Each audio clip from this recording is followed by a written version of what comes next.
Okay, good morning, everyone, and welcome to our electronic committee of the whole public input meeting.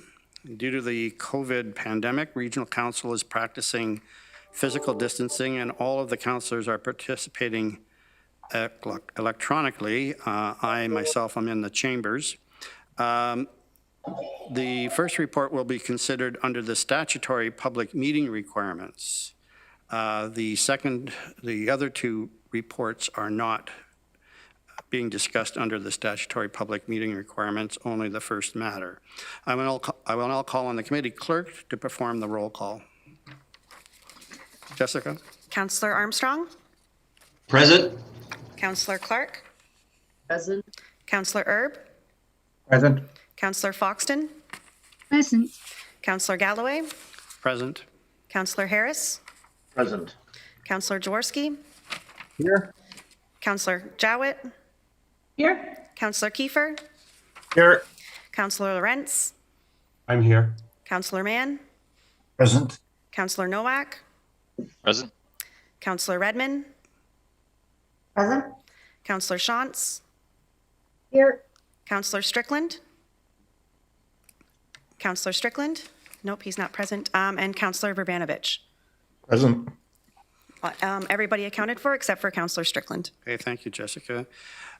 This is a statutory public meeting. The purpose of today's public meeting is to receive comments from the community on a proposed housekeeping amendment to the regional official plan. This amendment is regionally initiated, and its general purpose is to ensure continued, effective, and efficient implementation of the policies of the regional official plan. Today's public meeting is required under Section 17, Sub 15 of the Planning Act. The notice for this public meeting was advertised in the local newspapers during the week of March the 22nd, 2021, and in the record on Saturday, March 27th, 2021. The proposed amendment was also posted on the Region of Waterloo's website. Delegations will be heard today, but no decisions will be made. Anyone in attendance today will be given an opportunity to speak. Please keep your comments to within 5 minutes. Delegations are reminded to give their full name at the beginning of their presentation. Anyone speaking on behalf of a group is asked to please indicate the party they represent. Regional staff will summarize any comments heard today as part of a future report to Regional Council. This report will also provide staff's recommendations regarding the proposed amendment.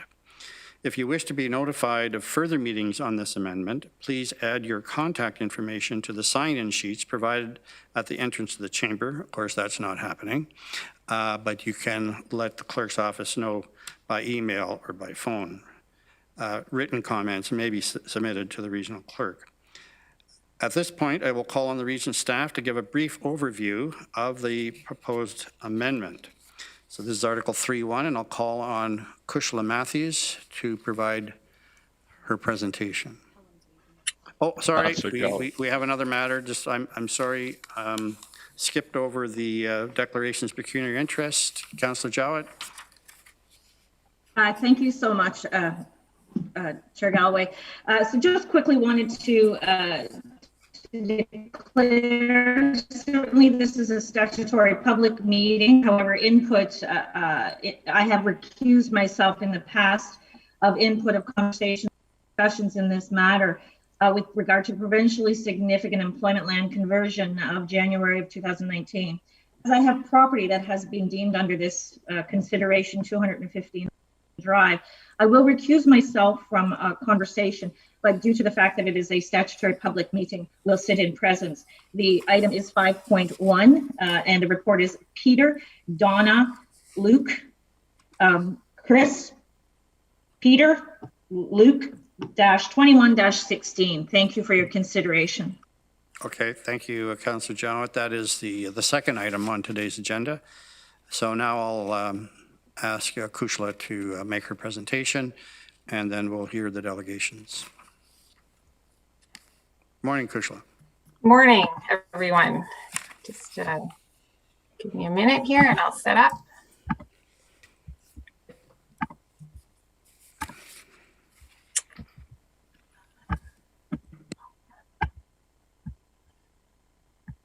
So good morning, Chair and members of Committee of the Whole. As mentioned, my name is Kushla Matthews, and I am just going to take about 5 minutes of your time to go over some background for this regionally initiated housekeeping amendment during the statutory meeting. So as mentioned, really the overall purpose of any housekeeping amendment is maintenance. It is to make policy and map changes so that policy intent and ongoing clear implementation of policies within our current regional official plan is still being achieved. So the draft amendment links to the corporate strategic plan's imperatives, in particular, working towards ensuring better governance and maintaining and improving accountability and transparency. So this draft amendment also touches on components of the Rapid Transit Initiative, and it speaks directly to providing sustainable transportation in the region, as well as linking to a thriving economy. Lastly, the strategic plan's imperatives about protecting rural and employment areas is touched on in this amendment, as some of the minor clerical changes affect a few of these policies. So this proposed amendment will address matters including designated road widths, identification of new regional roads, the rapid transit route alignment, land acquisition related to regional projects, and other clerical and administrative matters. So if you turn your attention to the first bullet point on the slide, which is revising Schedule A, which is the designated road allowances. This is really to update the road allowance widths of regional roads, and then to add regional roads in accordance with the work that has been done on updating the region of Waterloo's transportation master plan and other recent transportation initiatives.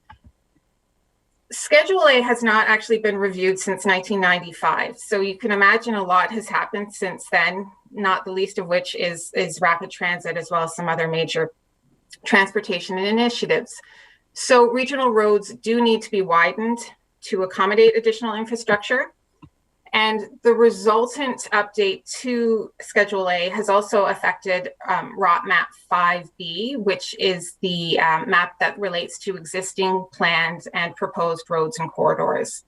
So two examples I can provide of the changes to map 5B would be the correction of the alignment to East Boundary Road on our current ROP map, as well as updating Town Line Road to an existing from a proposed designation. As I mentioned,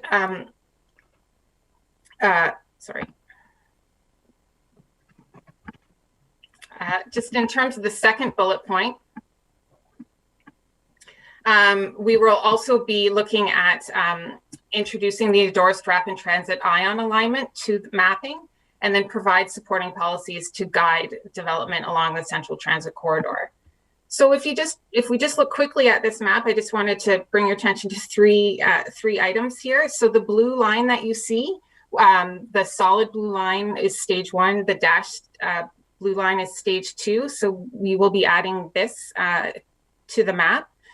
We will also be adding, you'll notice there the orange dots, the 24 orange dots, which represent rapid transit stations. We will also be including those on map 3A. And the third thing I wanted to draw your attention to here was the gray dashed lines, which represent the Central Transit Corridor Environmental Study Area, stage 2. On our current map 3A, it extends all up stage 1. However, because stage 1 is in operation, we needed to update this map just to reflect that we are currently on stage 2. Turning back to this third and fourth bullet points here for the purpose of the amendment, the third point is to clarify policy direction related to land acquisition for regional projects. And really, that's just to better align with permissions that are provided in the Planning Act related to transportation infrastructure, so to provide more clarity there. And the final part of this amendment is to clean up any clerical errors, so any really minor where words should be plural, for example, colons, semicolons, that sort of thing. References to implementation guidelines that are out of date, updating those, enhancing some definitions, clarifying existing uses in the countryside, and then updating sections that are complete. So for example, the Beverly policies on North Dumfries, which allowed severances, all those severances have been completed and those policies no longer apply. So in conclusion, staff, as mentioned, will review all the comments that we've received from today's public meeting and through our circulation process. And we do intend to present a follow-up report to Planning and Works either later this spring or in the summer, depending on the types of comments that we do receive through today in the circulation process. So the report will outline staff's recommendation to Regional Council on the proposed amendment. And that concludes this presentation. Thank you very much. Okay, thanks very much, Kushla. We have no delegations recorded for this particular matter. However, if there is anyone that is watching online and they wish to make comments on this, then they can certainly do so by sending their comments in to the clerk's office. Are there any questions from Regional Council to Kushla on this matter? It's not a matter for a decision today. Raise your hand, Chair Redmond. Thank you, Chair Galloway. I just really wanted to underscore a point that's been made a couple times already, and that's that people that are interested in this process really should register for updates. I think most of us on this call have dealt with community groups who didn't do that step and then felt that they were omitted in subsequent steps. So whether it's this part of the ROP or other parts, I really encourage anyone who's interested to register as somebody that would like the updates, because I think sometimes people get excluded and feel neglected just because they didn't take that step. Exactly. Okay. Seeing no other questions from committee, we'll move on. That ends the statutory part of today's meeting. It's only required for the first item, and we'll carry on with the next items.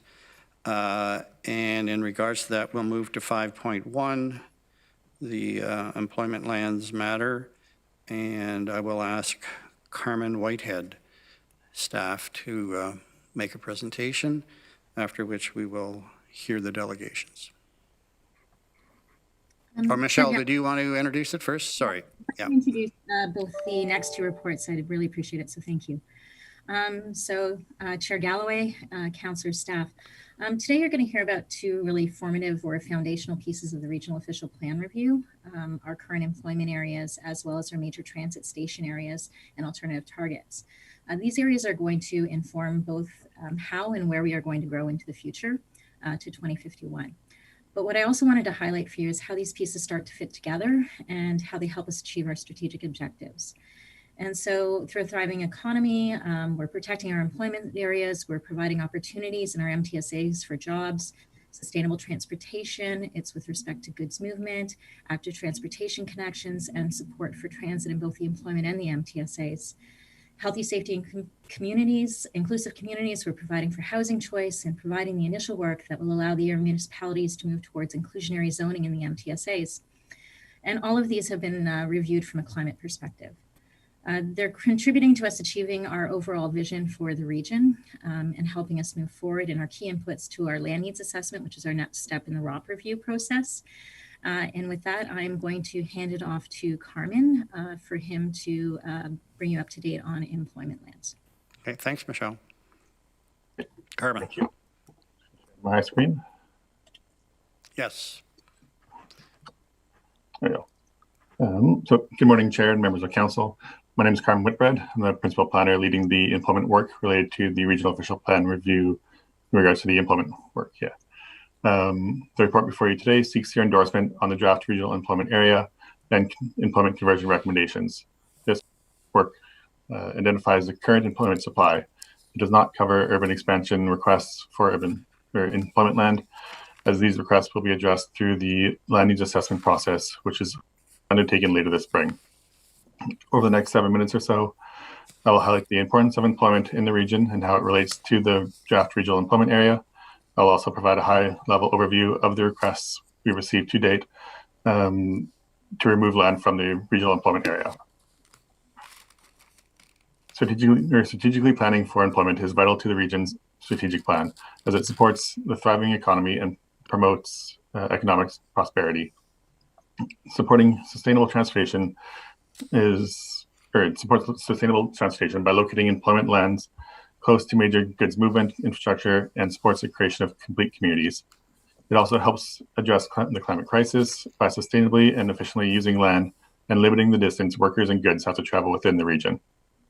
It's also important to note that the region is forecasted to grow by over 1,770 jobs by 2051. And planning for employment is a key input into the land use assessment and growth scenarios process that will come before Council later this year. When we talk about employment, it's important to note that there's 4 types of employment.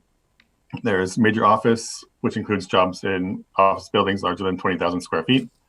There's population-related employment, which is jobs that provide daily goods and services. So it's grocery stores, schools, lawyers, stuff like that. There's employment land employment, which are jobs generally within industrial type buildings. So manufacturing, warehousing, logistics, construction, and are generally located in employment areas. Finally, there's rural employment, which are jobs in the rural areas and are related to agriculture and mineral aggregates primarily. This report focuses on employment land employment located within employment areas. So the region is required by the growth plan to designate and protect employment areas. The starting point of this review was all lands designated for employment within area municipal official plans. From this base, staff applied criteria presented here to determine which lands are vital to protect for long-term employment in the region. In collaboration with the area municipality staff, a regional employment area was drafted, which would protect approximately 85% of the lands designated for employment. As shown on this slide and in Appendix B of the report, the pink and purple areas are the lands meant to be in the regional employment area, while the yellow or orange areas are areas outside of the regional employment area, but still designated for employment by the area municipalities. Developed a policy framework are developing a policy framework for the regional employment area in consultation with the area municipalities. Some considerations include continuing to permit existing uses, permitting a broader uses within gateway locations and buildings with historical significance, and prohibiting residential and major retail uses. Lands within the employment area can only be converted or removed through a regional official plan review. Therefore, staff developed conversion criteria based on growth plan requirements and regionally specific interests. The criteria themes shown here have the full criterion listed in Appendix C. The criteria ensures that land with good employment potential remain protected for employment uses in the future. Each criteria had to pass individually in order to receive staff's recommendation for approval. Staff did a call out for conversion requests in June 2020 through print and online newspapers, Chamber of Commerce e-newsletters on Engage Waterloo Region, and through our regional official plan review email notification list. Through this, the region has received 57 requests for conversion. This map shows them. 25 of these requests are not located within the recommended regional employment area and were therefore not evaluated against the conversion criteria. These are the gray dots on the map. The future uses of these sites will be at the discretion of the area municipalities. More detailed maps can be provided or are provided in Appendix E. Of the 32 remaining requests, they were evaluated based on the conversion criteria in consultation with the area municipal staff. Through this evaluation, 13 requests are recommended for approval. These are the green dots. 2 requests are recommended for partial approval. These are the blue dots. And finally, 16 requests were determined to be good locations for employment uses and should continue to be protected for long-term employment. Therefore, they are not recommended to be converted. These are the red dots. There's more information on these requests and recommendation rationale in Appendix I of the report, and we have more detailed maps and information here today if further discussion is desired. All 32 recommendations are supported by area municipal staff Kitchener and Cambridge took staff reports to their councils for input on their employment lands and conversion recommendations within their communities. Council endorsed the recommendations found in this report. Cambridge Council passed a resolution requesting that Elgin Street, the southern portion, and 1140 Main Street, shown here, to be removed from the regional employment area. While Cambridge Council's discussion and resolutions were considered, regional staff continued to recommend that these two properties be included within the regional employment area. So this report requests the regional council's endorsement of the regional employment area and conversions. Following council decision, staff will incorporate the employment work in the land needs assessment process. We will draft new and revised official plan policies and consult with those policies in the summer or over the summer and fall. And finally, the draft employment policies will come back to council in fall 2021 as part of the larger regional official plan review amendment. Thank you for your time. I'm happy to answer any questions you may have either now or after the delegations. Okay, thank you very much, Carmen. We'll have questions after the delegations. We'll go with the delegations now. And I would like to remind all the delegations for some guidelines on participation today. Please leave your video camera turned off and your microphone audio muted until you are called upon to speak. Today's delegations will be allotted 5 minutes, and you'll be asked to leave the meeting once your issue has been addressed at the end of this particular matter. But you are certainly welcome to watch the remainder of the meeting on the live webcast via YouTube. Okay, so the first delegation this morning is Pierre Chauvin from MHBC. Pierre, are you with us? Yes, I am. Okay, hear you. There you are. Okay, good morning, Pierre. Good morning, Mr. Chair Galloway, members of the committee. My name is Pierre Chauvin with MHBC Planning. I just want to take a brief moment of your time to thank your staff and also the staff at the 3 cities for all the assistance they provided through this employment review. And here on behalf of 3 properties, they are identified, I'll just identify them by the codes in the staff reports, WAT 2 and Kitchener 2, KIT 2, both of which are recommended for conversion, and we are here in support of those 2 conversions. And lastly, in the city of Cambridge, identified as CAM-9, which is the Elgin Street property, which staff mentioned at the end of their presentation, which was supported by Cambridge Council for the conversion. So we would simply ask that this committee also support the City of Cambridge Council resolution to include CAM-9 or the Elgin Street property in the recommendation. Those are my submissions, and I'll be happy to answer any questions. Okay, thanks, Pierre. Any question to Mr. Chauvin in regards to his presentation? Okay, seeing none, then we'll move on to the next delegation, and that's Mr. Greg Romanick of Stantec. Morning, Greg. Good morning, Chair Galloway, Chair Redmond, members of council. Thank you. My name is Greg Romanick. I'm a planner with Stantec Consulting Limited.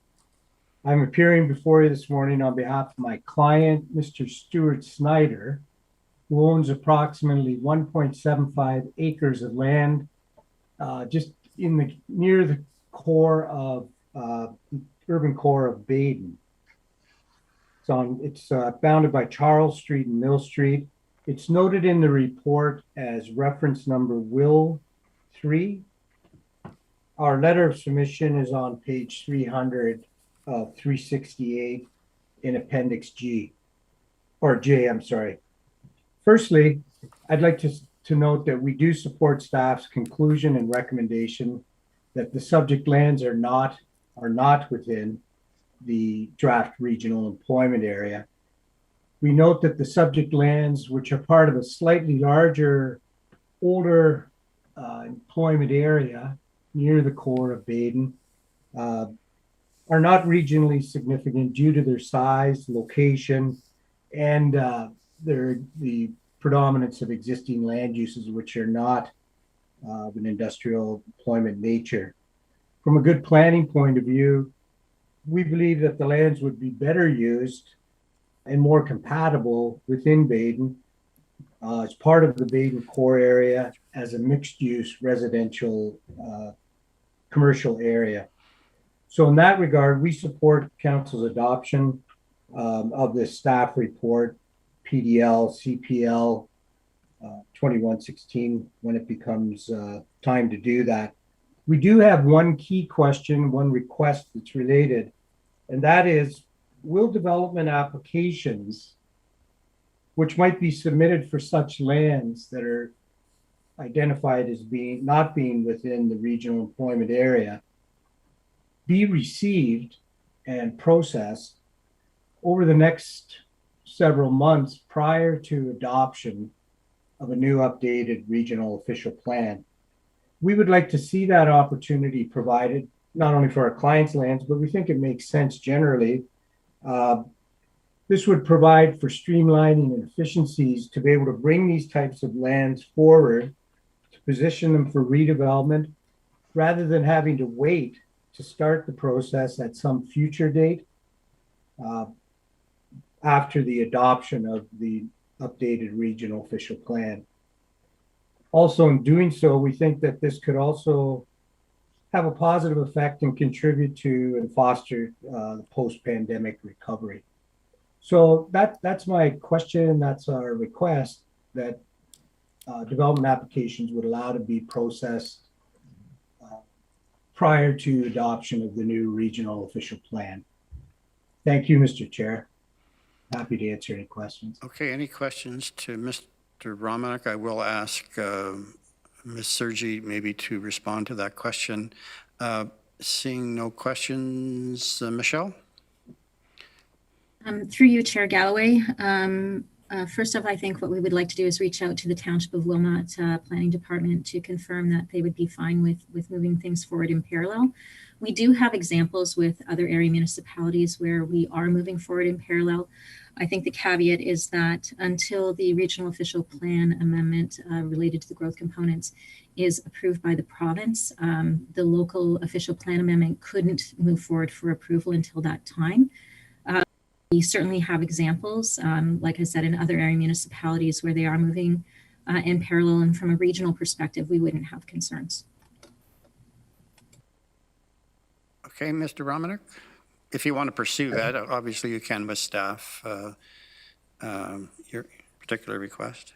Any other comments? Seeing no other questions, we'll move on to the next delegations.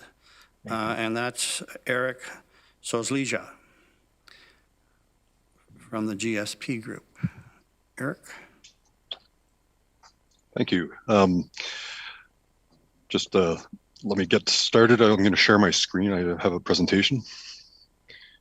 And just if you could let me know if you can see it. Yes, we can, Eric. Yep. Okay. All right. Well, GSP Group, we're planning consultants to Northfield Equities, Inc., owners of land at the northeast quadrant of Weber Street North and Northfield Drive West. Just identifying it municipally here. You can see that. On July 30th, we submitted, 2020, we submitted a letter for requesting conversion of the more or less vacant portions of the land, extending in this area here, totaling 7.9 hectares. Our conversion request letter is found on page 282 of Appendix J, and it is referred to as WAT-12 in Appendix H. Staff are recommending partial approval of the conversion request, generally corresponding to the 100 acres, or no, 100 meters north of the Northfield Drive frontage. And this is an excerpt from the the map in Appendix H, and it shows, you know, the outline of the initial conversion request that we had. And it's important to note that we, in a conversion request, we weren't asking for the elimination of office and some employment uses, but we're just adding the permission for residential use, given its proximity to the Northfield station area. Having reviewed the staff report with our client, they have made the request and agreed to, requesting a modification to basically modify their request to eliminate this northern portion of the area for request, but to include this area, which corresponds with, I guess, the east-west extension of Parkside Drive. Parkside Drive extends north-south through here and then along through here. This area totals approximately 2 hectares. And it also corresponds with this is the Northfield Station area plan from June 2015. The area in blue here is identified as office mixed use core, which residential uses would be permitted in addition to the permitted employment and commercial uses. So here we see the dashed line that corresponds with the City of Waterloo's request and the recommended request. Here's the additional area that we're requesting for conversion. And in evaluating the conversion request, the initial conversion request, the staff report notes that the introduction of residential uses could cause compatibility concerns with 585 Crump, which is basically corresponding to this area here, opposite the railway tracks. And, it is noted, like in our opinion, it is noted that, compatibility issues could be determined through the detailed development application. And as I said, we're just looking at the proposed introduction of residential uses here. And if compatibility issues are identified as a concern, then office and other permitted employment and commercial uses could be in the intervening land here. But in the concept plan that we submitted with our letter, it's an illustrated concept plan, we show that there's at least a 77 meter setback to the eastern property line here. And if necessary, this land here, subject to the additional conversion request, could be developed for the additional and permitted office and other uses that are not sensitive. And in our opinion, the additional 2 acres of land, or 2 hectares of land here, would help develop and achieve objectives. Like it's proximate to the Northfield station area, and it would provide a good range and mix of uses to support the office, employment, support retail. And we request that the committee consider the amended request, and I'm available for any questions that you may have. Okay, thanks very much, Eric. Are there any questions to Eric in this regard? Okay, and then maybe I can ask Carmen or Michelle to respond to this request. The reasonings for not including the additional 2 hectares. Thank you, Chair Galloway. I think I'll start and then pass it off to Carmen. I think it's important to sort of underscore the fact that when we were looking at the potential conversion requests, we come from the point of view that we need to protect our employment land. And so the protection of that employment land sort of comes first and foremost, and the criteria are sort of designed in order to protect our good employment areas. And so with that, I think what I'll do is I'll pass it off to Carmen, and he can provide some details about the discussions on this site and also the input from the City of Waterloo. Michelle, you keep fading in and out when you're speaking. I can't always hear you. Yeah, Michelle, you're just a bit faint. Okay. Did you want me to repeat what I had just said? Would that be? Would you please? Sure.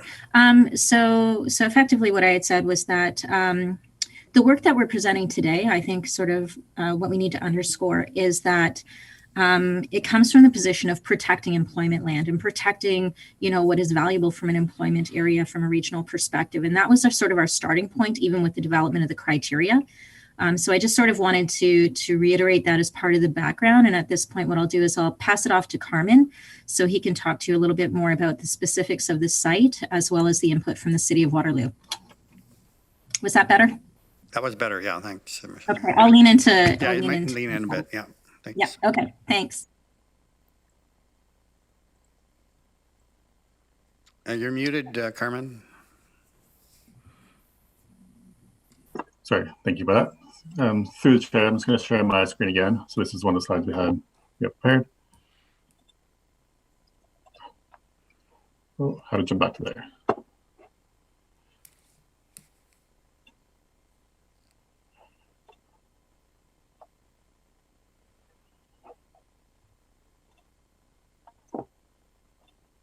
There. So through the chair, we did meet with them to discuss our recommendations. At that time, they did suggest that revision of moving the boundary to Parkside Road. We took that back to the City of Waterloo to discuss with them thoughts on extending the conversion up a little bit more.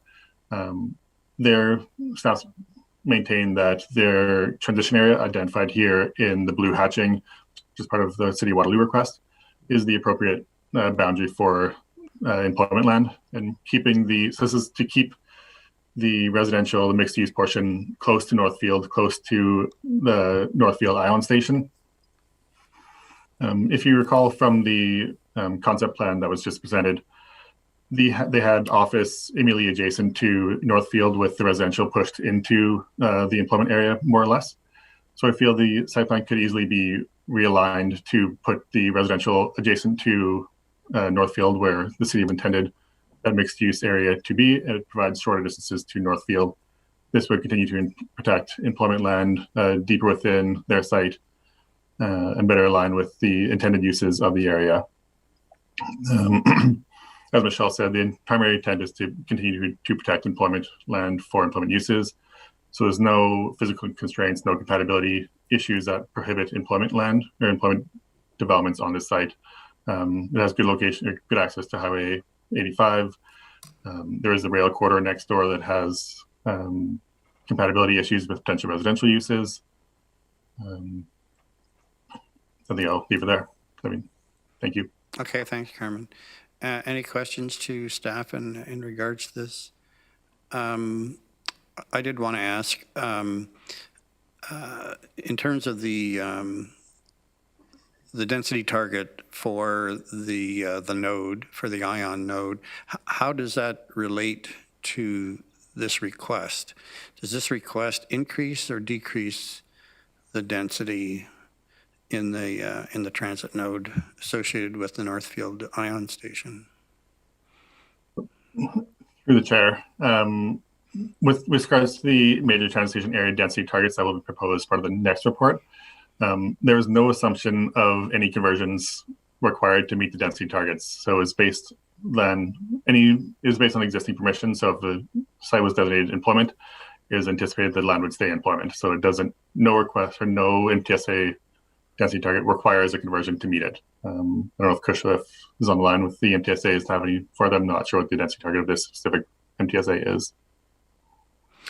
And so and I'm not necessarily advocating for it. I'm just trying to understand our countryside line, our desire to have more dense residential development, particularly.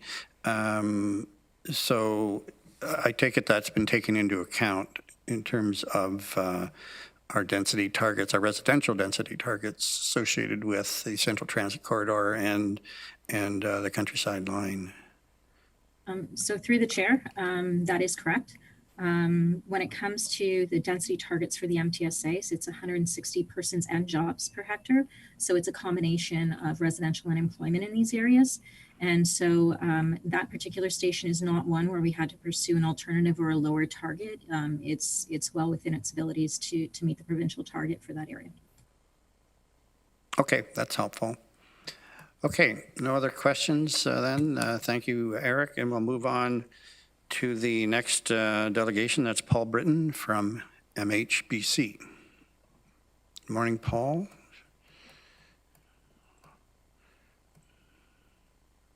There he is. Yes, good morning, everyone. Can you hear me? Yes, yeah, we can hear you, Paul. Yeah. Right.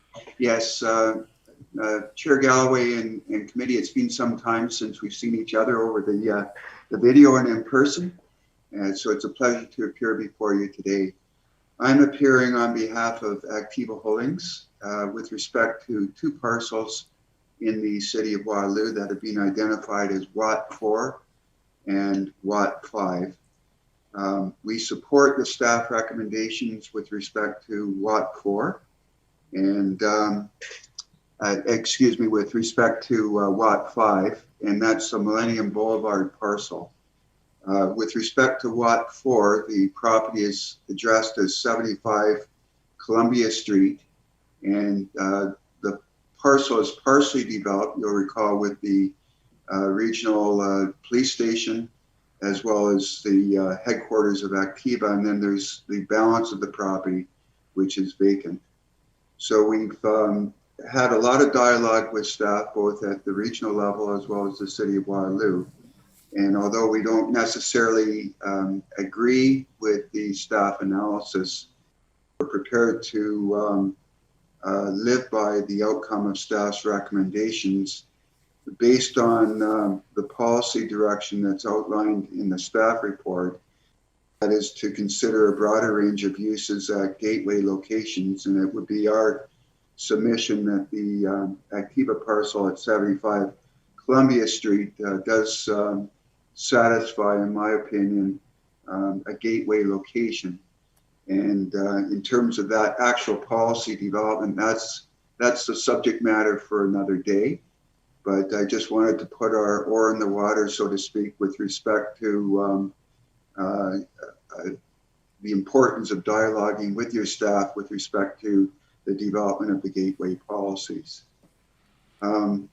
That's the extent of my submissions. The only other point I wanted to make is when you look at the growth plan, there's certain key determinations that are to be made with respect to employment land conversions through the region's municipal comprehensive review process.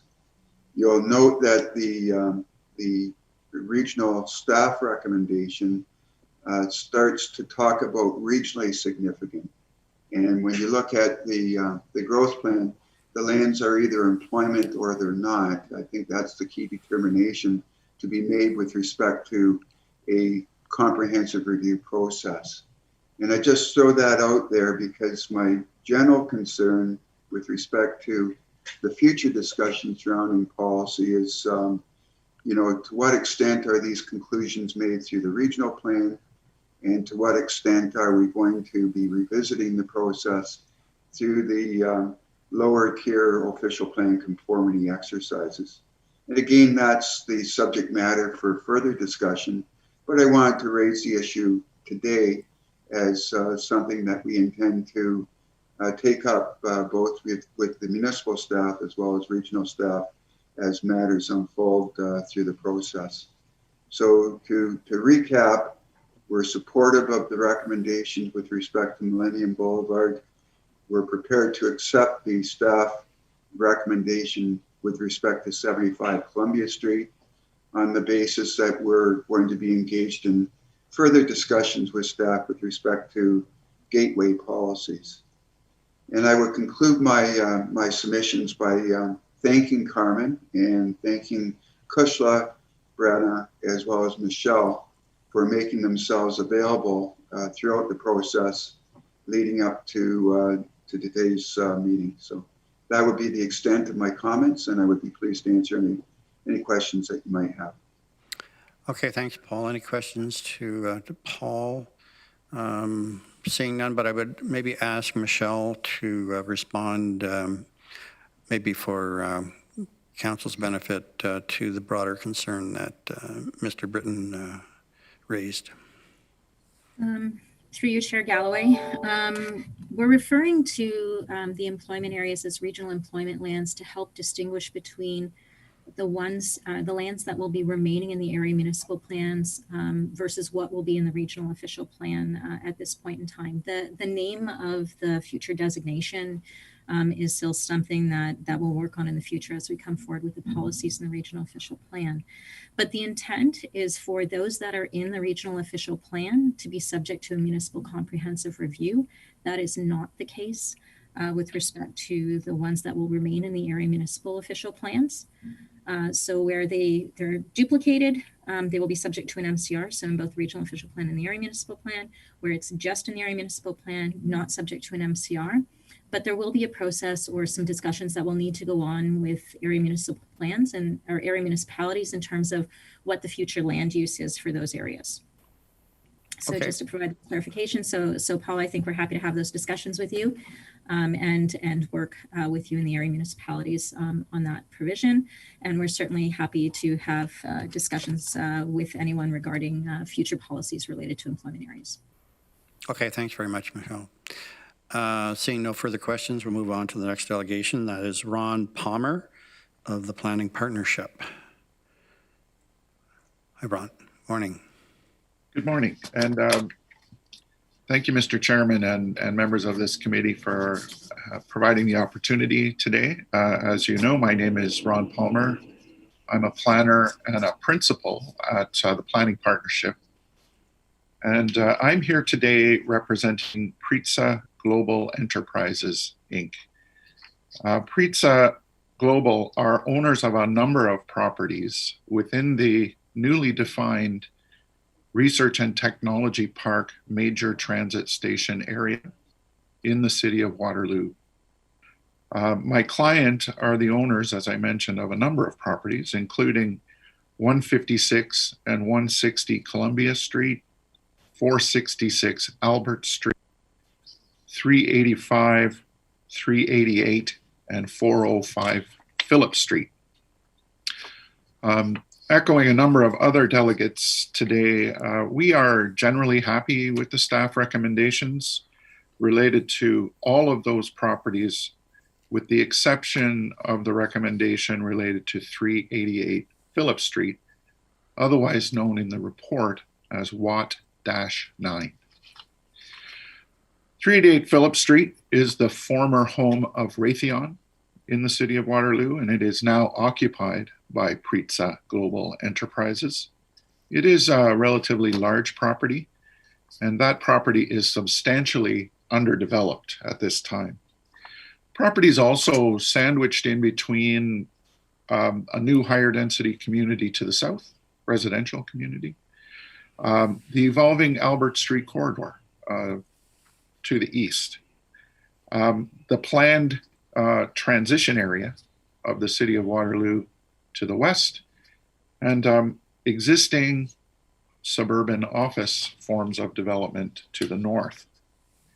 It is the recommendation currently in the staff report that 388 Phillip be within the proposed regional employment area. And we do not generally agree with that recommendation. It's our opinion that establishing a regional employment area in this location is a long-term commitment to the protection of a suburban form of employment land development. And what that means to me is modest employment density, low-rise built form, and substantial surface parking lots. We believe that this regional employment area is short-sighted and a lost economic development opportunity to both the region and the city of Waterloo. We also believe that planning within a major transit area needs to be long-term, needs to be comprehensive, and needs to be transit supportive. And that has meaning in terms of definitions and principles provided by the province. My client, along with me and my firm, have developed what we consider a broad-based and long-term vision for the Research and Technology Park major transit station area. And we think that it provides a tremendous opportunity to promote, substantial major office development, delivering job opportunities in excess of what exists today and what is typical of a suburban employment area. We believe that it can accommodate space for a range of institutional uses, community facilities, as well as retail and service commercial uses. Those uses also deliver important employment opportunities.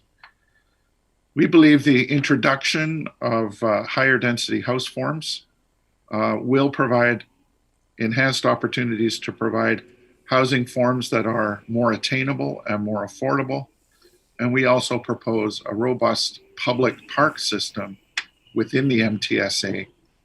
All of these components would be connected and integrated with a highly pedestrian, cyclist, and vehicular transportation and active transportation network.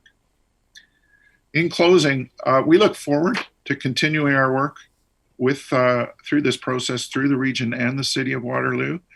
And our request today is that the committee not prematurely endorse the recommendations that are before you, but rather simply receive them for information as we await the anticipated ongoing stakeholder consultation process. Thank you very much. Okay, thank you, Mr. Palmer. Any questions, Mr. Palmer, before I ask staff to respond? I had just one quick question. Mr. Palmer, the Raytheon property, 388 Phillip Street, does it have a back entrance or frontage on Albert? It does have a piece of property with frontage on Albert. I don't believe there's an actual driveway access. Right. Okay. Yeah, I thought that was the configuration of that property. Carmen or Michelle? So once again, maybe I'll start and pass it over to Carmen. But Carmen, if you could put up the map of the area to assist, that would be great. Thank you. So what I wanted to share with you is that related to employment areas and sort of transition areas has a long history with the City of Waterloo. They did a lot of detailed planning work along the major transit station areas. And 3 of their transit station areas had significant amounts of employment in them. And so as part of a very detailed study that they undertook, they identified what they're referring to as sort of Michelle, could you lean in a little bit more? Sorry, yeah. Sorry about that, I forgot. Yeah. Sorry, okay. I almost want to turn off my video because you're gonna have this, anyway.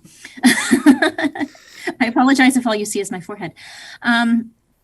So the City of Waterloo did a lot of detailed work in the past regarding their major transit station areas, and 3 of their station areas have significant amounts of employment area in them. And so based on the work they did, they identified what they're referring to as more transition areas, or areas that they could see having mixed use residential components to it. At the same time trying to protect the surrounding employment areas, because it was a bit delicate in terms of trying to figure out what was that right mix of providing for some mixed use, but still allowing that employment area to succeed. And so we've been very respectful of the work that the City of Waterloo has done with this respect. And so the area of the transition is that area in blue, and this site identified there in the black wasn't within that transition area. So we're approaching the transitions of the employment areas cautiously within the major transit station areas, along with the recommendations from the City of Waterloo. So with that, I'm going to pass it over to Carmen, and perhaps he can walk you through some of the criteria related to employment conversion. Through the chair. Thank you, Michelle. Yeah, so adding to Michelle's comments, we definitely came to the conclusion in consultation with Waterloo staff. As you can see here, the site in question is a significant portion of the larger employment area. So we feel that the removal of this site would significantly compromise the integrity of the remaining employment land, leading to the potential loss of the entire area. So again, this reporting this work is really to protect employment land, so trying to maintain it if possible, and this site has no physical constraints, no current compatibility issues that need to be addressed through the conversion. And further to Mr. Palmer's point, the suburban employment areas necessarily being of suburban form. On the east or on the left side of the screen, there's the R&T Park, part of the University of Waterloo sites. There's office buildings there of 3-4 stories, with I believe more proposed in the future or planned. And that would be possible here, providing higher densities within the major transit station area permitted. Thank you very much. Okay, thanks, Carmen. Just one additional question I have to staff. Was there any consideration to, since Albert Street, it has access to Albert Street, and Albert is a residential type street, not exclusively in that area, but nearby, of allowing conversion of maybe just part of the property? I'm not advocating, I'm just wondering whether or not that was part of the discussion.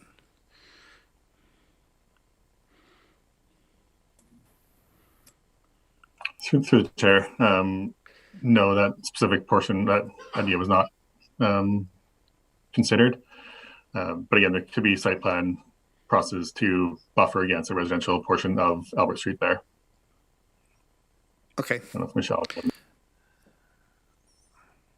So through the chair, I would agree with Carmen. That wasn't directly part of our discussions. I think having sort of a cleaner line associated with containing the employment and not allowing some of that additional infiltration of other uses or sort of nibbling around the edges was part of our discussion.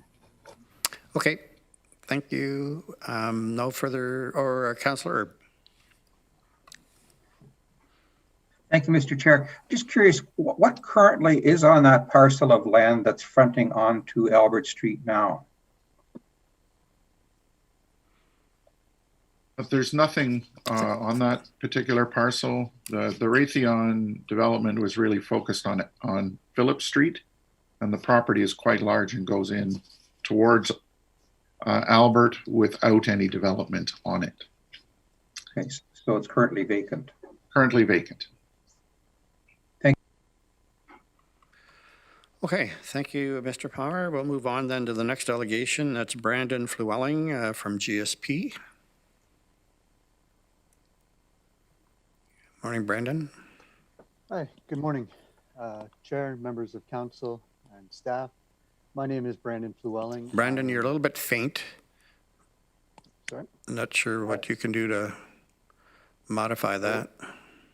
I will do my best to speak up. Is this better? That's not too much better. I can hear you, but I'm not sure everybody can. If there's any adjustments you can make. Okay, so good morning. I'm Brandon Flewwelling from GSP Group. That's good. Thank you. Yeah. I am here on behalf of Fur Homes and Tampa Hall Limited. I'm speaking specifically to a property located at 170 Greenfield Road in the township of North Dumfries. The property is identified in the regional report as NDU-1.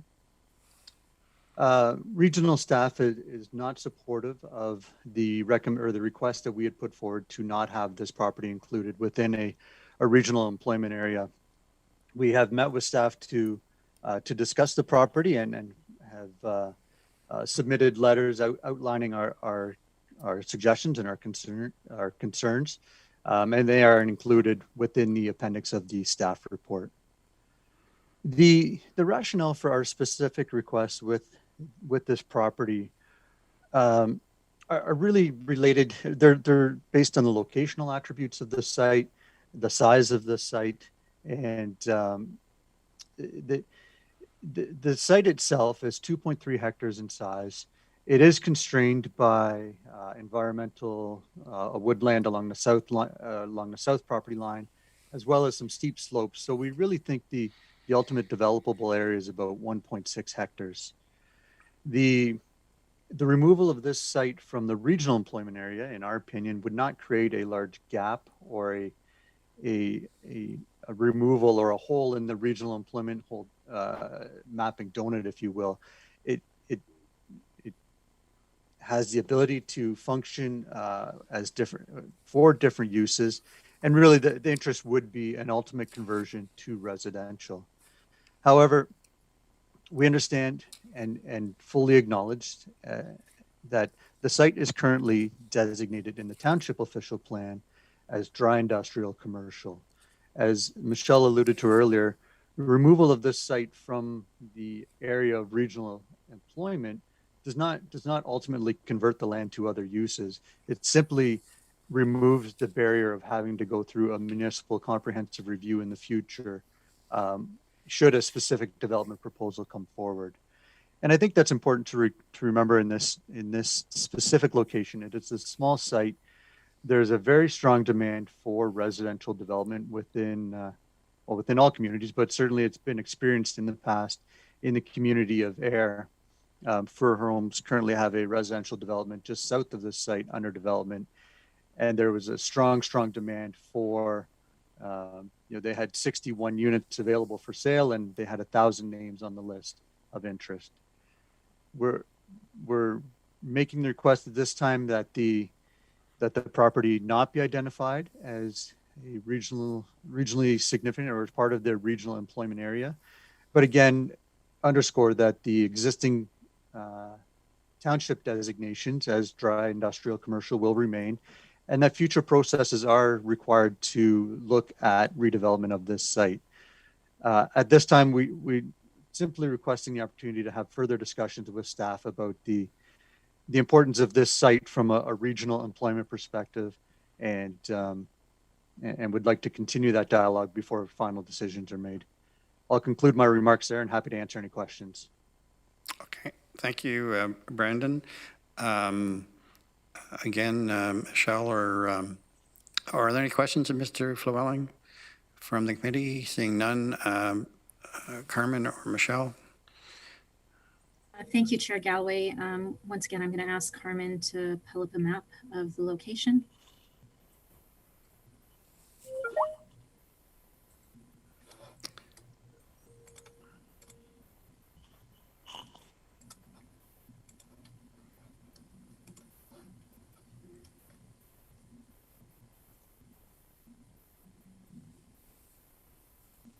There we go.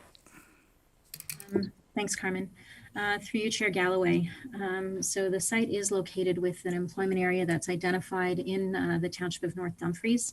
The primary concern with this, with the potential for removing this, is compromising the remaining employment area.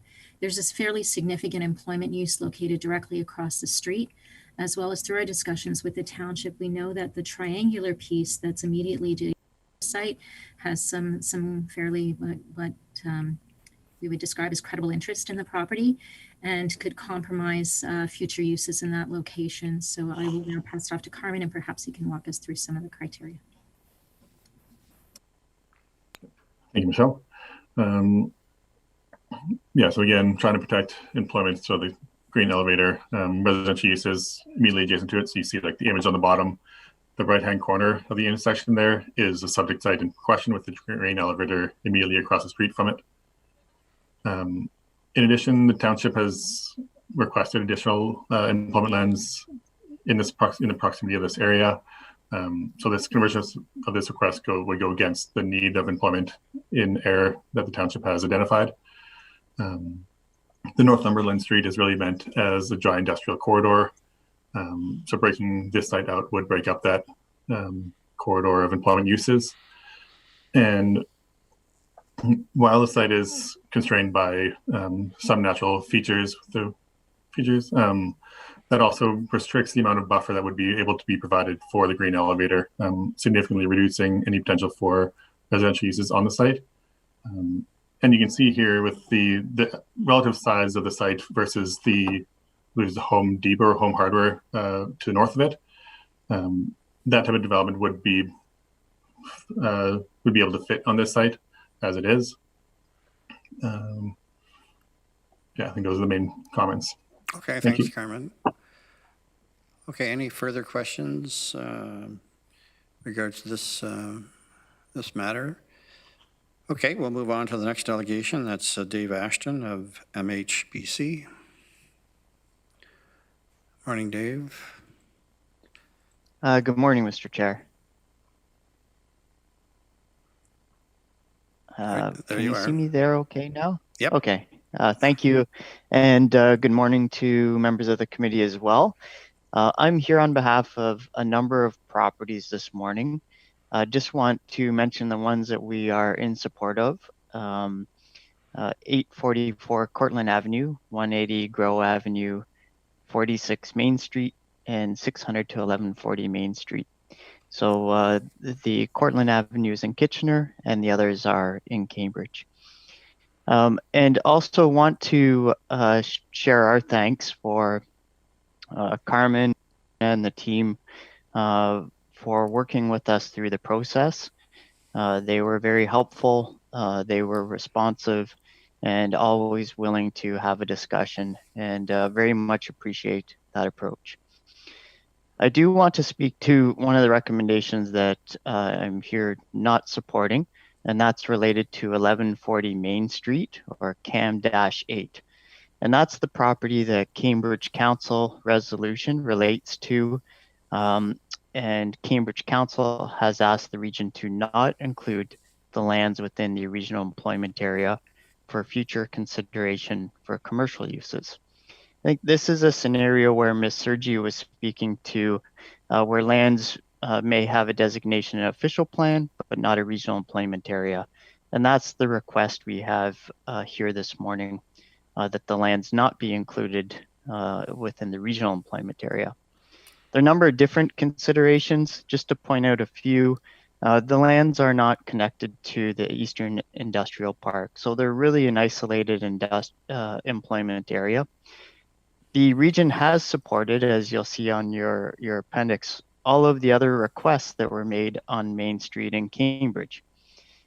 The lands are directly adjacent to planned residential, so that would be to the west, and directly across the street to the south on Main Street. All of those lands along the Main Street corridor are planned for residential use.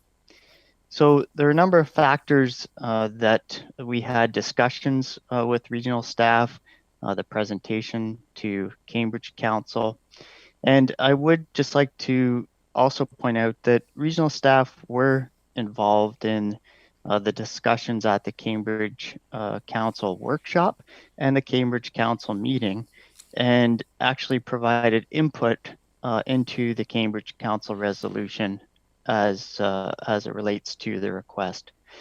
So I just request this morning that committee support the Cambridge Council resolution, and that will allow us to have further discussion on how the lands may develop in the future, which include city staff and ultimately include regional staff as part of the approval authority on any amendment to the Cambridge official plan. So thanks again for the opportunity this morning, and happy to respond to any questions. Okay, thanks, Dave. I don't see any questions, but again, I'll ask Michelle or Carmen to respond to the 1140 Main Street issue.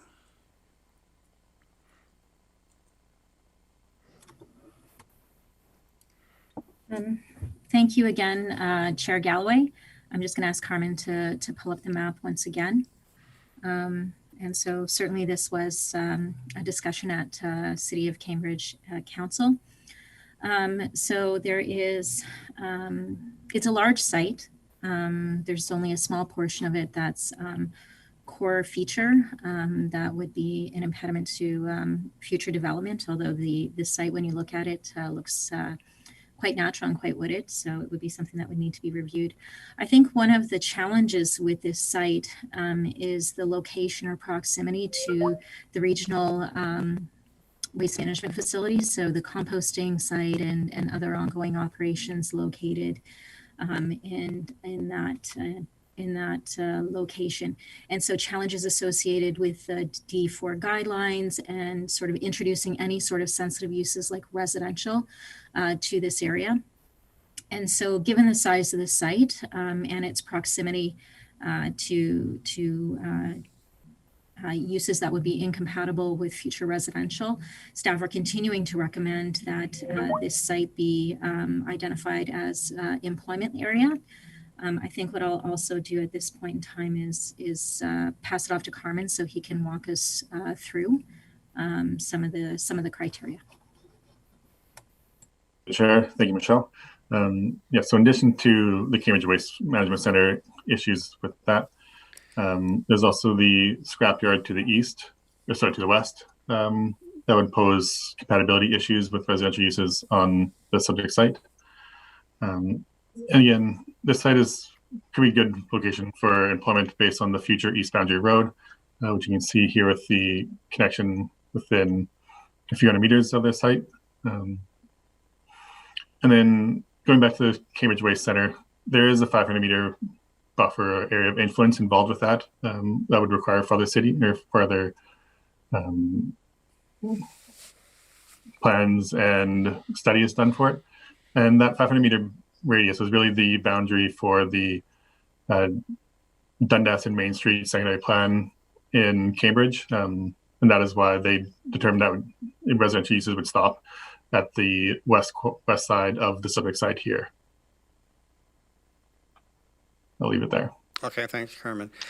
Any questions of staff from the committee? Mr. Chair, sorry? Mr. Chair, I just wonder, may I just make a point of clarification on this? Okay, go ahead, Jim. Please? Yes, go ahead. Just on the slide, I understand the comments of staff. We were here this morning supporting the council resolution as it relates to not including the lands for future commercial.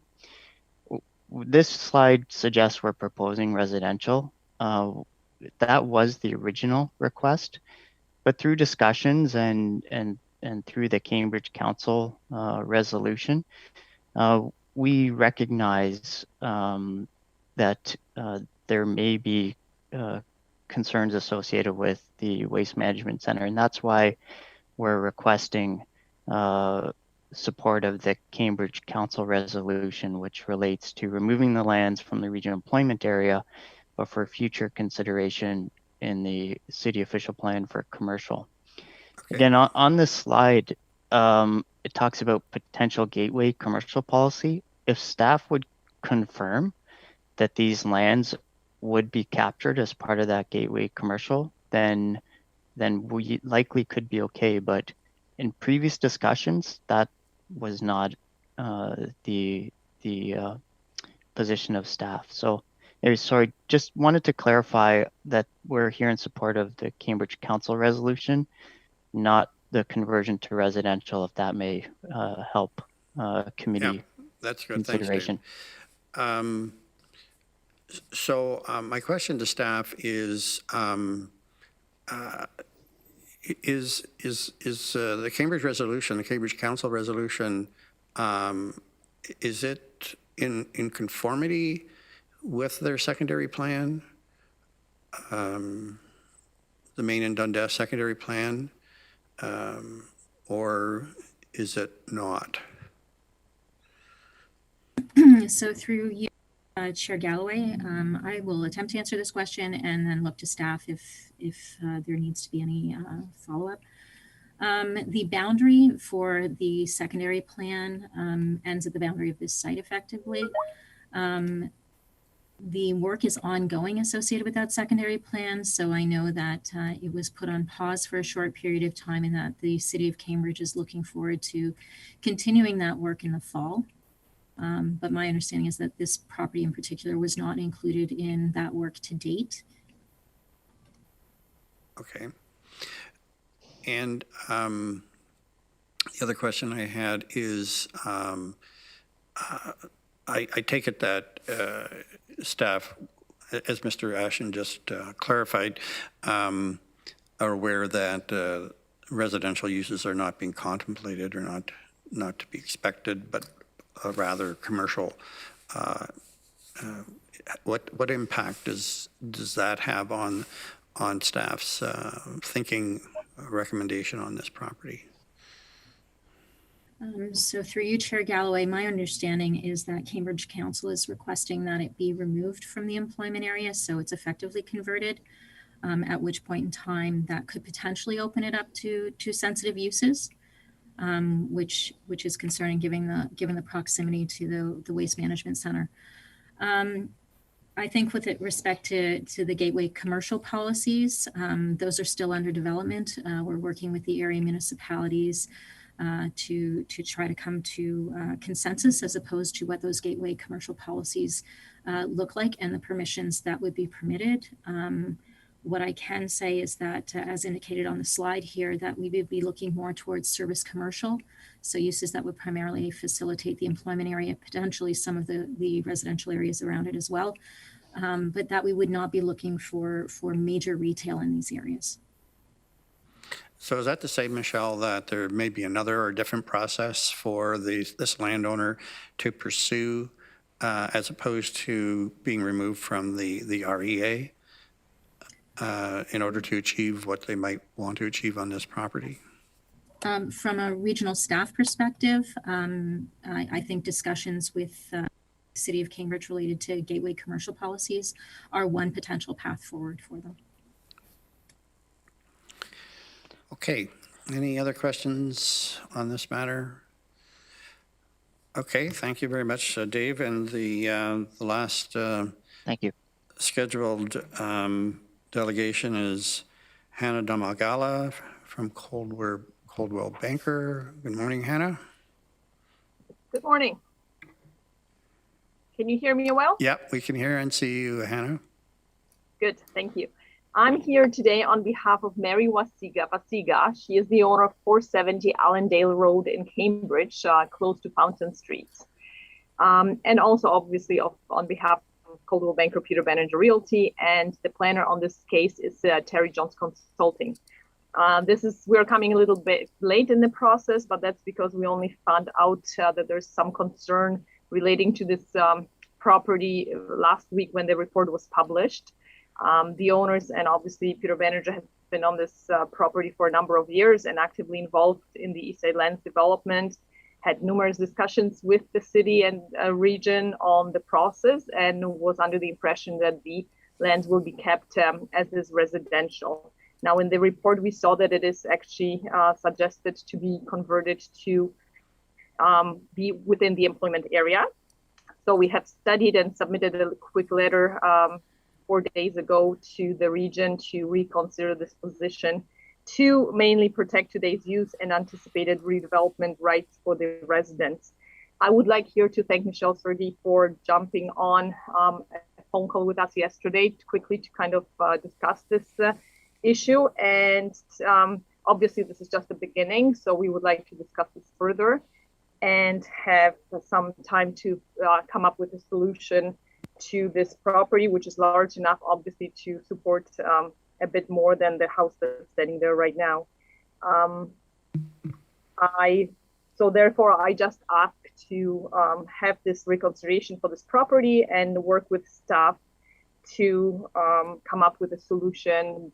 May it be whatever kind of planning best solution there will be. So if you have any questions, I'm here to answer, but thank you very much for your attention. Okay, thanks, Hanna. Any questions to Hanna? And then again, maybe I can ask staff to respond. Oh, sorry, Councillor Kiefer. I see that now. Councillor Kiefer. Thank you, Chair Galloway. I just wanted to know, is this the proper time I was going to have to prepare a site-specific policy related to the residential area at Allendale Road and Brannett Road. Is this the proper time to do that? No. You can do that when we get into the debate, Carl. Yeah. Okay, thank you. Okay. Yes, staff, they could respond. Through you, Chair Galloway, I believe Carmen's going to pull up a map for us. So the area in question is sort of the see, there's the yellow circle. It's a small, what I would call a residential enclave. It's existing. It has about 24 or so residential dwellings within it. It was identified, rather than sort of cutting out a hole in terms of the employment area, we included it in the broader area. This is consistent with some of the provincial mapping related to provincially significant employment zones, as well as the policies associated with it that recognize different uses within those areas potentially as they were drawing those broader employment areas. With respect to this site, the plan was to have existing use policies that would be included in the regional official plan that would prevent these from becoming legal nonconforming with respect to the plan, and to provide the City of Cambridge to continue to recognize them. And so staff are happy to consider to continue having conversations related to this area going forward. Absolutely. Okay, thank you. Okay. All right, thank you very much, Hannah. I don't see any other questions in regards to that. I'll just ask staff here if there are any others, people on the call who have asked for an opportunity to speak. Seeing none, okay. So I'll turn it over to the committee now. And I just remind the committee that staff are looking for the endorsement of their recommendations. It's not the final step, however, in the process. And council or committee is certainly free today to make some modifications if it so sees fit. But this is to set the path forward for further public consultation over the summer, further dialogue with some of the proponents, and then coming back to committee and council sometime later in the fall for the actual approval of these recommendations associated with regional employment areas. So I'll open it up for debate, and Councillor Kiefer.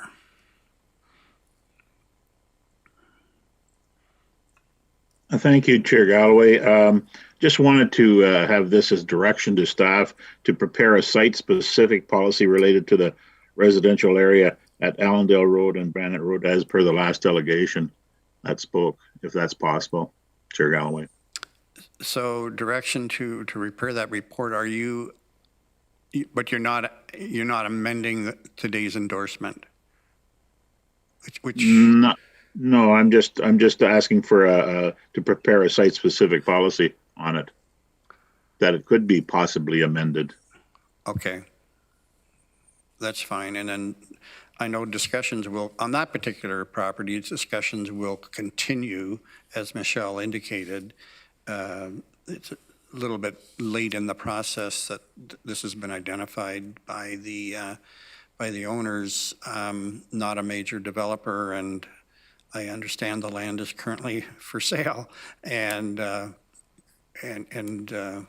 according to the original designations.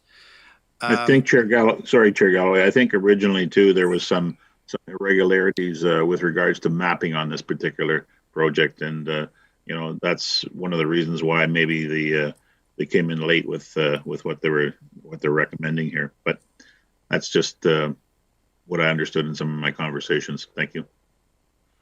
Okay, now we can provide that direction. That's fine. Does anyone else on the committee want to discuss any of these specific properties or the motion in general? If not, then we can proceed to the recommendation, which is to endorse the draft REA and the employment conversion recommendations. That's moved by Councillor Clark and seconded by Councillor Erb. Or sorry, Councillor Jowett. So sorry, I just want to acknowledge that I'll be abstaining. Helen, we can't hear you very well. Is this okay? That's better. Okay. I wanted to put out there that I'll be abstaining from this vote due to the conflict of interest that was declared at the beginning of the meeting. That's correct. Yes, your conflict has been noted on this matter, so you will not be voting on it, understandably. Okay, so I'll ask you to vote using the icons available.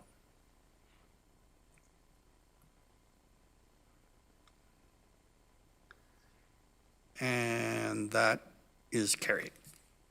Okay, thank you very much. And again, that just kind of provides staff with some degree of certainty, not entire certainty, to proceed to the various public consultations and discussions that will be ongoing towards bringing this back sometime in the fall of this year for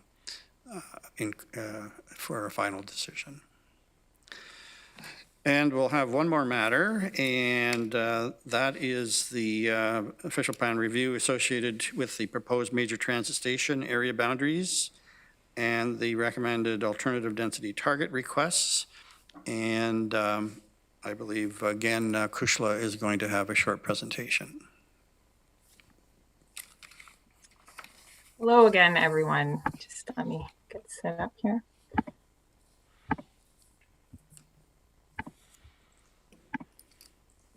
Can everyone see that okay? We can see that, Kushla, yes.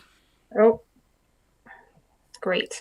So hello again, Chair and members of committee. Just as a reminder, my name is Kushla Matthews, and I am a member of the team working on the Regional Official Plan Review. So as mentioned, this report is requesting endorsement of the proposed major transit station area boundaries, as well as endorsement of the recommended alternate lower density targets for 3 of our 24 station areas. So those 3 are the Laurier Waterloo Park, Block Line, and Delta. So in the next probably closer to 10 minutes, it's a bit more information than the last presentation. I'm going to be highlighting why we're intensifying in the region and how it's linked specifically to major transit station areas, or MTSA. I'm just going to provide a really brief background on how we came up with the draft boundaries, so a bit about the methodology, show the overall map with all the major station areas, as well as the background into why we need alternative targets and what they are.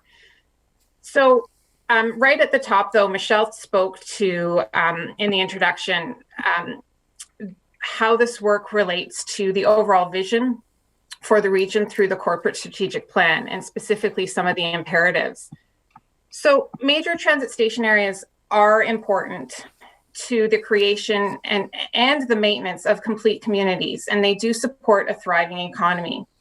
And they are also an important component towards achieving sustainable transportation within this region. So in addition, by focusing intensification in areas around station stops, this is a step in the right direction towards helping achieve those climate action goals that we've committed to. And intensification also factors into housing affordability.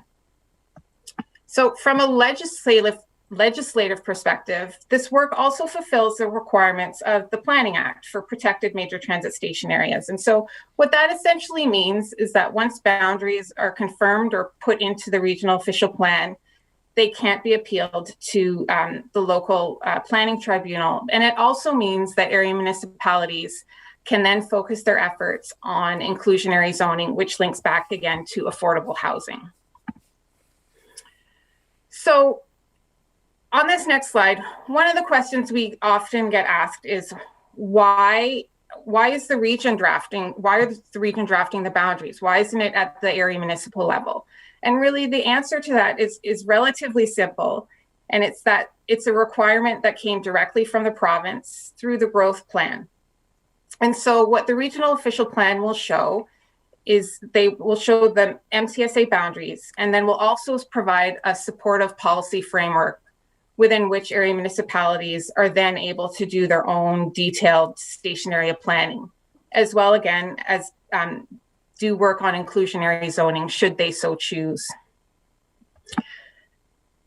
So as you're aware, along stage 1 and stage 2 of the ION corridor, there are 24 station locations, which means there are 24 major transit station areas. And stations are typically a 500 and 800 meter radius around each station stop. And this often leads to another question that we get asked a lot. Why don't station areas look like concentric circles? Why don't we just include everything in the 500 and everything in the 800 meter radii? And the reason they don't look like concentric circles is because we try to include whole blocks of existing development on both sides of the street. A few of the other criteria that we used in the methodology that's consistent with the growth plan is that we needed to include areas with high development potential within the 800 meters of the station stop. Walking distance and pedestrian connectivity and walkability was also an important criterion. Including low-rise residential neighborhoods within the 500 meters of the station stop was also important. And the removal of large areas of floodplain and natural heritage features. So as you're probably aware, you can't develop on floodplain or large or natural heritage features. They don't really contribute to the density, meeting densities. And as mentioned earlier, the minimum density target for all major transit station areas is 160 people and jobs per hectare. And again, that was a minimum density that was provided by the province as a density that would support higher order transit, such as our ION system. So intensification will be focused within each MTSA. And if you would like a bit more information on this, it can be found in our draft intensification study, which is available on our Engage site as well. And just before I move off this slide, I did want to bring something up that's not only important, but also interesting to note, is that the minimum density of 160 is achieved at full build out. So it's taking into account all existing planning permissions. So for example, your zoning, existing development. It's not a density that's required to be achieved within the planning horizon that we typically come to you with of the year 2051. So when we come to you with other works, so for example, the land needs assessment, growth scenarios, that sort of thing, we're using the population and employment forecast of 2051. In this case, minimum density has to be achieved at full build out. So I just wanted to bring this map up really quickly. You probably can't see a whole heck of a lot on your screen, but I did just want to point out in your reports, Appendix A1 through A5 do provide a sort of more zoomed in version, a more detailed version, if you're interested to look at each specific MTSA. And I just wanted to briefly go over how the boundaries were determined, that they were determined in collaboration with our area municipal colleagues. And in most cases, in 2 of the 3 cases, their work was used as the foundation for the draft boundaries. So it's really only because the province added a few more criteria into the growth plan after they'd done the work that regional staff needed to refine the boundaries. We also wanted to ensure that we were using a consistent methodology within all 3 of the affected area municipalities. So that's why some of their boundaries have been refined since they did their initial work. So in the city of Waterloo's case, they had designated the MTSAs in their official plan. They had delineated their boundaries and established land use policies to guide growth. And their detailed station area plans were also endorsed by council. Likewise, the city of Kitchener had also undertaken significant planning for stage 1 through their parts planning. So they're planning around rapid transit stations.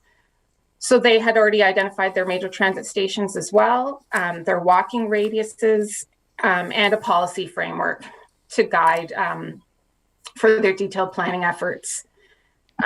For stage 2, the city of Cambridge has begun to assess capacity of growth around several of their MTSAs, but because endorsement for stage 2 was given by regional council in 2009, they have not yet had a chance to include their major transit stations within their official plan. So just to note, Kitchener and Cambridge have taken reports forward on the draft boundaries and are supportive of the work, and Waterloo is also supportive at a staff level. As mentioned, there are 3 station areas that regional staff are requesting the province for a lower alternative density target. And as you can see here and mentioned before, there are Laurier Waterloo Park, Blockline, and Delta. And you can see here for all 3, it's showing the existing density as well as the recommended alternative densities. And through the capacity analysis done by our consultants, which is Dillon Consulting, so they did a lot of the specific background work for these draft boundaries. Some of the major reasons why we can't meet the minimum 160 people and jobs per density are actually 2 big reasons, really. There's limited development potential due to the presence of natural heritage features. And the second big reason is that there's already a lot of existing built up areas or existing utility transmission corridors and rights of way. So this is just a really high level overview of why we're requesting alternative lower targets, but Appendix F in your report details more specific reasons for each of these 3 station areas.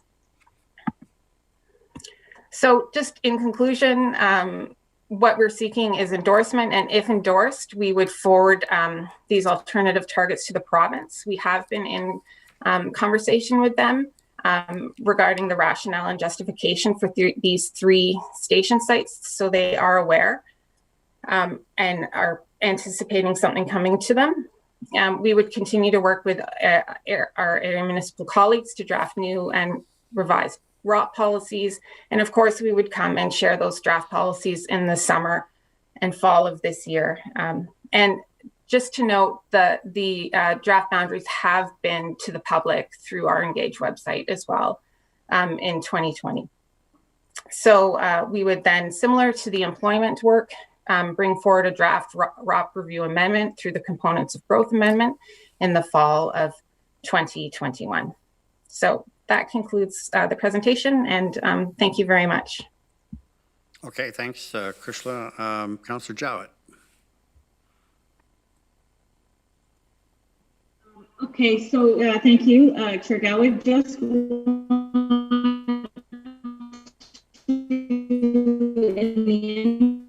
Ellen, you're breaking up. Maybe.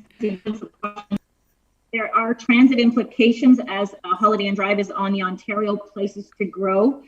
So I just want to confirm here that stage 2 changes for distance in rapid transit. If they have implications, if they have implications, I want to acknowledge that and recuse myself, but I don't know of that. Now, Helen, at the beginning of your comments, you were breaking up. So I'm not sure staff got the full flavor. Can you hear me now? Maybe turn your camera off.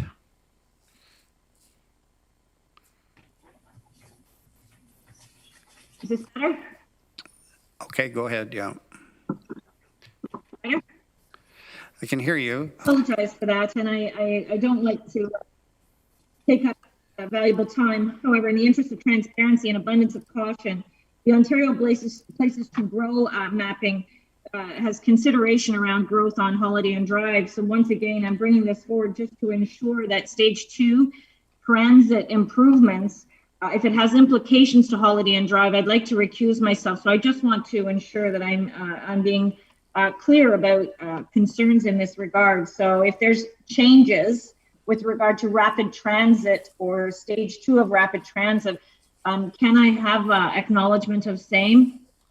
Okay, so I guess the question is Holiday Inn Drive affected by the expansion of any of these major transit station areas? I think not, but I'll let staff answer that question. It would be the Pine Bush station, I guess. Doesn't appear to go across the 401, so I don't. Through you, Chair Galloway, you are correct. It doesn't go past the 401 and does not involve that area within the MTSA. Yeah, so I don't think it's an issue. Councillor Chauvin. Thank you for that. I just couldn't see the green dot on the map. I couldn't see how close it was, and so I just wanted to ensure. So thank you. Okay. Thanks, Michelle. All right. Any other questions? I did have a question regarding the block line area. The developer immediately adjacent to the station is proposing a very dense project for 30 to 40 story towers. And it's currently into the city of Kitchener for, I'm not sure if it's official plan amendment or a zone change or both. And I'm just wondering if this replacement or the lowering of the density impacts that planning matter at all.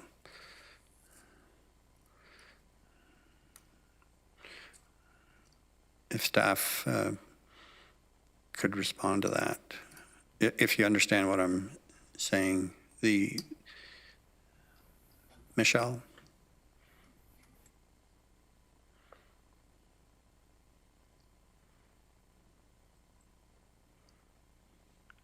Sorry, I was on mute. I apologize. That's so fine. Through you, Chair Galloway, I believe the area is within the station area and should not be impacted by the lower alternative target. The alternative target was based on sort of other challenges associated with the development within that station area. Okay, good. All right. Councillor Kiefer. Thank you, Chair Galloway. Just a quick question. Thanks, Kushla, for the report there. On the actual stations, if I've got my math right, I've counted, is it 24 stations in the KW area and 6 in the Cambridge area? Is that math correct? Yes, I believe there might be 7 actually in the Cambridge area. 6 or 7, yes. And is that done proportionately, or like is that why there's more in KW than there is in Cambridge, or what's the rationale? Through you, Chair, I'm not entirely sure about the rationale for why there are how they're distributed in each municipality. Michelle may have some more information on that. Through you, Chair Galloway, the location of the stations was part of the work that was completed through the stage 2 alignment work. And so staff are working based on the decisions that were made in association with stage 2 ION. So the stations are correct then, or can there some be added, or Michelle, or is that not possible, or? So at this point in time, we're working with what's been adopted or approved by council. At some point in time, if council determines that they would like to change anything associated with the station areas, we would then have to take another look at it and move forward with alternative boundaries. But right now, they're based on the approval and the direction provided. Okay, thank you. I just mentioned that the stations were part of the approval of the route, and in both phases. So the stations, of course, were prescribed by certain criteria, and of course, one of the key factors was to have more limited stations. But those numbers maybe could be corrected if need be. Councillor Erb. Thank you, Mr. Chair. I'm wondering if the request to the province for alternate targets would in any way impact the region's request for the expansion of inclusionary zoning into the entire community. So through you, Chair Galloway, in order to use inclusionary zoning, with respect to the major transit station areas, there's 2 important points. Boundaries related to major transit station areas are not something that can be appealed. But as part of that process, we have to recognize them through the Planning Act as protected major transit station areas. So we have to cover off the process associated with the growth plan, as well as the process associated with the Planning Act. And we are intending to do both of those two things. But the one element that has to be done is the boundaries have to be brought into the regional official plan first before the area municipalities can move forward. But inclusionary zoning is something that is front of mind in terms of moving forward with the MTSAs. So just if I may, just so I understand, does that mean that our request to the province to expand the inclusionary zoning cannot be dealt with until the official plan is approved? So the boundaries and the alt targets are kind of separate matters, although we need approval for both.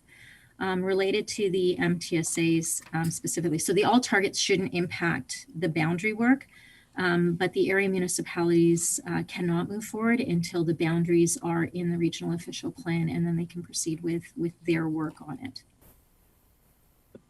Okay, thank you. Councillor Mann.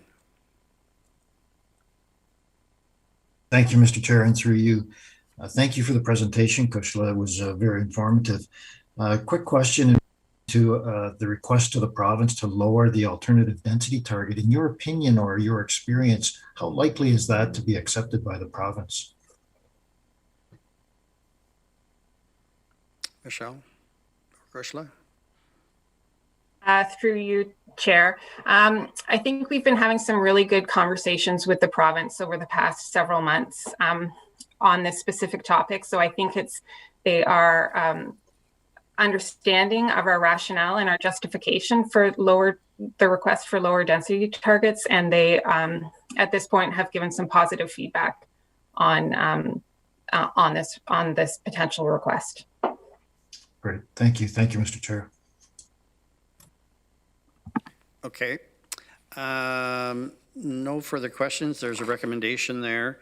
This is to forward these alternative density targets to the province for their approval, and then these targets will find their way into the official plan review. It's moved by Councillor Jaworski and seconded by Councillor Kiefer. So if you would vote.